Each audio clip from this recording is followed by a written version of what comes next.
Los, taken by Vibrant Health. It's Dr. Rachel Northern, and we're doing Stress Less for the holidays. I created 10 tips for healthy holidays, so I'm trying to make sure you get through this holiday season with less stress. And I'm just gonna go ahead and start. And let's see if my thing is not working, of course. There we go. And tip number 1, so don't sweat the small stuff. I know people have heard that lots of times, but it's such a true, good, awesome recommendation that we get caught up in all the little details and get stressed out of all the little tiny things. And let's focus on, what the bigger picture is. So what do you really want? Do you want, a happy, healthy family? Do you want just a great experience that your family wants to enjoy? And do you need all the bells and whistles? So I, start to think about, when I get stressed out, I stop and go, okay, is this really needed? And a lot of times it's like, no, it's really not. And I try to boil it down to just very simple and keep it, events like as simple as possible. And it's so funny because those are usually the best events. I usually get to actually enjoy time with my family, and I usually get to do those things. So don't get bogged down in details. If there's something you're starting to get caught up, stop and think, does this really necessary? Do I really need this? Number 2, take time to breathe. You find yourself spinning and spinning. Take a minute or 2 and just stop. And just take a nice deep breath and breathe out. I had this today. I was running this morning, and I had to drop stuff at the post office, and I had all these things, and I literally pulled into the post office and stopped, and I'm like, okay, I'm gonna just take a nice breath. Took some time to just kind of slow down. I was getting ready to come in the office on my A game when I'm working with patients, and I was like, okay, get this off my list, which is great. Drop this package off, and I'm just gonna be like, okay, reset. That extra minute I spent in my car breathing. People here didn't even notice that I was 1 minute later into the office than normal. So think about those things. Like if you find yourself just in that place, try to do that as a trigger, saying, oh, that means I can take a second to stop and reconnect and breathe.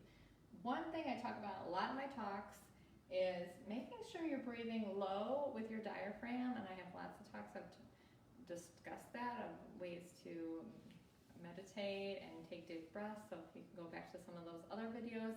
But making sure you're breathing nice and low and filling out your lungs up as much as you can nice and low, and making sure you're not breathing up like this with your shoulders. So if you notice, if you put your hands on your shoulders or your neck and you breathe in, you feel like all the movement up here and barely any movement down there, that causes a lot of tension and more stress in the muscles there. So try to make sure you're just breathing nice and low when you take those nice deep breaths in.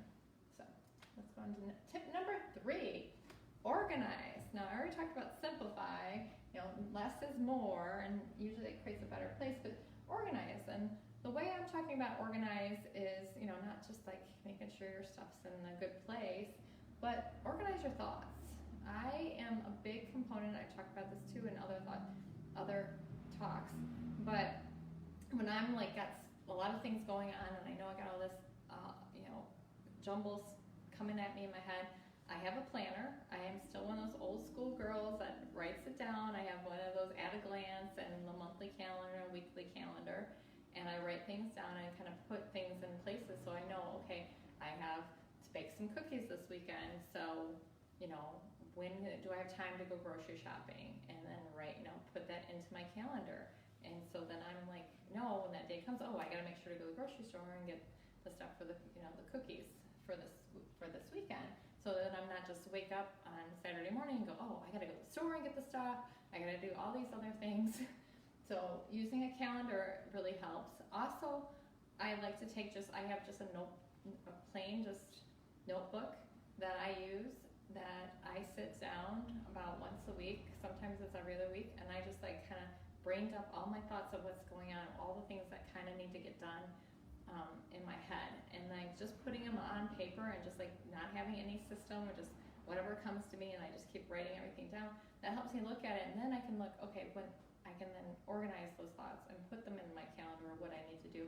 And sometimes it's like this magical thing happens, because sometimes I write these things down and like God or the universe helps me like happen, because sometimes I'll write something down and my husband will just come home with something that I needed to buy, or somebody gives me a book I needed to have, or whatever. It's really interesting how it just like kind of comes to me. And so it's kind of funny when I go back to that mind sweep to kind of put it in the calendar. I'm like, oh, they already did that for me. Oh, like, oh, that just happened, or the kids did that, or So sometimes maybe it's just the floor needed to be swept, or something needed, and somebody else saw it and did it for me, and I'm like, yes. So it's kind of nice, but it got it out of my head, and it helps me kind of feel calmer about it. So write it down. It's a big, easy trick. I've heard it's called Mind Sweep, is what I learned it as, but it's really, really a good tool to do. So tip number 4, delegate. Now this has taken me years to master. I'm still mastering it. I'll admit sometimes I could be better still, but just, there's some assignments and I have to stop and go, do I actually have to do this? Can somebody else maybe do it? And somebody else might actually enjoy it or want to do it. There's other people out there that in your life that might enjoy these things, or sometimes you can pay people to do things. So I will admit, I have a cleaning people that come to my house every 2 weeks, and at first it was like kind of embarrassing. It felt a little odd for just people to come into my house, but in 2 hours they can do like 5 to 6 hours of work, and it's worth the money. They came this morning and I was like, oh my gosh, when I came back from exercising and my house was clean, it's just like, there's not enough money to have that sensation. It just like took so much stress. And when she first started doing this, I literally cried, I think 2 or 3 times when I was just, there was so much going on and I didn't have time to keep up with the bathrooms and everything. And like, it's just like such a relief, a stress reliever. So if you can find somebody to like, you can pay to do those things. If you don't have the finances, maybe you find a friend that will help you do it and partner up with it or something. But there's the ways you can delegate. Another thing I delegated was cookie making. There's a certain cookie recipe that it's tedious and long, and God bless my mother-in-law, she loves making cookies. And I said, do you mind making these this year? I actually delegated last year, and she's like, oh yes, of course. And it was like such a great thing. So I didn't have to worry about spending that time trying to make those particular cookies. So, asking, delegating, asking others, if you have to pay people, pay them. Sometimes it's so much worth it, okay? And, also when we work together, it just makes everything peaceful, and people do tend to want to help other people, which goes into the next thing, is accepting help. Particularly as women, we have a little trouble with this area. So just like the delegation, it's like, okay, sometimes we'll delegate and we try to pull it back. And we're like, oh, please do that. Oh, no, wait, I usually do it this way. Let it go. It's okay. But allow other people to help you. There's other people that just really enjoy helping each other. I really enjoy, helping others and in the areas that I'm gifted in. And so there's other people that are gifted in the things I'm not gifted in. They actually enjoy doing some of these things. But we have to actually receive that help. Let them do the help. And one example, too, of that is this past holidays, there's a restaurant up the street, and she did Thanksgiving dinners. And right now that she couldn't work, the restaurant is shut down because of our times right now. And she ended up saying she catered out 200 meals, she said, on Thanksgiving Day. That's how many people were like, yes, I don't know how to make a turkey. I'm used to so-and-so doing it, and we don't know how to do it. So they accepted catering in. Right now, the holidays, you can cater. There's grocery stores that have all kinds of meal plans and things, those objects that are foods and things that you might not like to make. You can actually have someone else make it and cater it in. And I talked already about cleaning, hiring a cleaning team, those kind of things. Go ahead and receive that help. Tip number 6, have fun. So, make a point to have some fun. Like if you're doing something, it doesn't have to be boring. Find ways that you can have some fun with it. Every day try to find like that kid in you. Bring some of that magic and light back to Christmas. And I was helping my stepmother unpack she just moved into a new house on Tuesday, and we put the Christmas music on, and I found my Spotify, and we just had a great station we found, and we were just doing the Christmas music and dancing and singing and having fun while we're unpacking all these boxes. So we found a way to have fun. So even with me doing, when I do my bookkeeping, or if I find something charting or something, I just I don't want to do this, I end up usually putting music on that helps me get through it. I have bubbles in my desk. Occasionally I bust the bubbles out and I start to blow bubbles. So I find little ways to try to have fun. So think about what the kid in you still needs and how you can make an activity a little bit more fun if it's kind of tedious. All right, how about tip number 7? Choose wise foods. So I talk about this a lot. And the majority of my videos talk about food and putting the good building blocks in and avoiding the bad. So my one tip tonight is, yes, you're gonna have good stuff. The chocolates are out, grandma's favorite recipe cookies are out, the fudge is out. So my main tip here is to fill up on the good stuff first. So you're gonna have some stuff. You're gonna have that. So why don't you make sure you have a salad, or make sure you have a really good breakfast. Make sure you're doing your blueberries and your berries and all your rich antioxidant foods. And for dinner, make sure you have a salad or lunch before you go to that Christmas gathering, and know you're going to have all the bad stuff. So fill up with the good stuff so you can actually prime at least all the good nutrients in. And then when you have the good stuff, at least you got some of the treats, the guilt-free kind of little backup, hey, I had my vegetables today. So try to do that. Goal is still to have that 5 to 7 fruits and vegetables, and then you can have your cookies and your candies. So, but at the same time, moderation is key on those things. Tip number 8, rest. Make sure you rest. I know some of you parents have to stay up late and put together that bicycle or that dollhouse or whatever it is, so the kids don't see it and so you can get it wrapped. But make sure you're trying to get some sleep. Make sure you're trying to get some steady sleep. They say to go to bed at the same time every night, get up every day at the same time in the morning is the best. But make sure you're getting rest. And if you want to sneak in a 20-minute nap here and there, those are research has shown that it's really good to do those things. And also make sure you're scheduling downtime. So I talked about the calendar already. Sometimes I'll put in there downtime of just maybe I'll take a nap that time, or maybe I'll do something fun like color, or do some, read a book that I like, a fun book. So schedule it and then protect it. Nobody else can intrude on that. You've got to make sure that you protect that area. That is important to your health and to decrease your stress.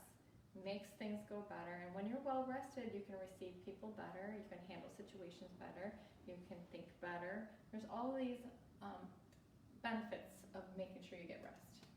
So tip number 9, this is a big one, especially right now. There is a crazy world out there and we have some crazy family members. And you can't control these things. There's so many things that we can't control. And so you need to focus on what you can control. And try to just not even pay attention and block off the things, if you can, of the things that you can't control. So much stress is created by worrying about the things we don't have control over. They actually say there's been some research studies saying I think 95% up to maybe 95% of the things we worry about or stress about are things that aren't even in our control realm. And that's certainly very true today. Right now I don't pay attention to what's going on in the news, as in where when I find out who's going to be president, I'll find out who's going to be president. I have no control of what's going on with anything out there, so why should I worry about it or stress about it? If there's, also with other people's health, I can control what's my realm. I can control myself. I can control my family. I can control those things, and I can make sure we're doing the best we can to make sure we are living healthy and doing healthy things for ourselves. So the same thing with you. You've got to think about what things you have control on, what can you do better on, and focus on those things, and block out or like I said, put blinders on if you have to. Or sometimes people need to put boundaries up and say, nope, I'm not going to do that. So like not watching news, like I was saying, or not going on social media, or unfriending people that are maybe just not very healthy people. There's toxic people out there sometimes that just kind of all want to pour out all this negativity, and you can say, no, I just don't want to watch that. That's okay. I want to stay in my thing, in my realm, and I want to focus on all the good, and I want to focus on positive, and I want to focus on making the world a better place and what things I can control. So focus on the things you do have control over, you can do it, and maybe start being aware of those things. Start asking yourself, do I have control over the situation? That might be it. You just might have to stop and ask yourself those questions. Because sometimes we don't even know we're sucked into this vortex, and before we know it, we're like, wait a second, how did I get here? Do I have control over the situation? Can I stop the situation? And then you're like, oh, I can. Back it up, and let's get out of here. So reverse that car sometimes. So the last but not least is make sure you take care of yourself and your health. So obviously, as a chiropractor, I'm encouraging everybody, keep their adjustments, keep their nervous system fully functioning, optimally functioning, because that's what chiropractic does. We try to make sure that everything is expressed, not just to get rid of pain, but decrease stress, let the organ, make sure all the nerves are communicating effectively to all the organs and cells and tissues. Another thing that I threw in here is, like, I like massages. Maybe get a gift certificate for yourself or for someone else that's stressed in your life, that might need some boost in health. But do like a massage or do something that can help your health. You're like at that point, you're like, no, I need some outside intervention, some little help. So massages are relaxing, that can help people. There's some people that don't like massages. I don't know who those people are or understand what they're coming from, but what other ways can you boost your health? And where do you have to add things in? Making sure that you make yourself a priority during this time. Take those factors of what you know is best for you, and make sure if you're taking care of yourself. Just like on the airplanes, when they put, they say, hey, you put the mask on yourself before you put a mask on your child, because if something happens to you, like you put it on the child and then something happens to you, the poor child's lost. So not knowing what to do. So you got to take care of yourself, or you can't take care of everyone else. And that is my last tip for the night. I wish you all blessed, healthy, happy holidays. Take care. And this is my screen. So I'm Dr. Rachel Northern, and Family Wellness Chiropractor. My website is thedoctorandyou.com, which does have under the blog all my past videos. If you go in there, also we move all our videos when I record them into YouTube. And on the Northern Light Cure page, we usually have a lot of our videos still backed up as well. And I do have a book on Amazon called A Journey to Vibrant Health if you want some more of this tips on health. And if you want a Christmas gift, it makes really good Christmas gifts for people who are want more insight on how to be healthier. So I'm going to let you guys go. Take care.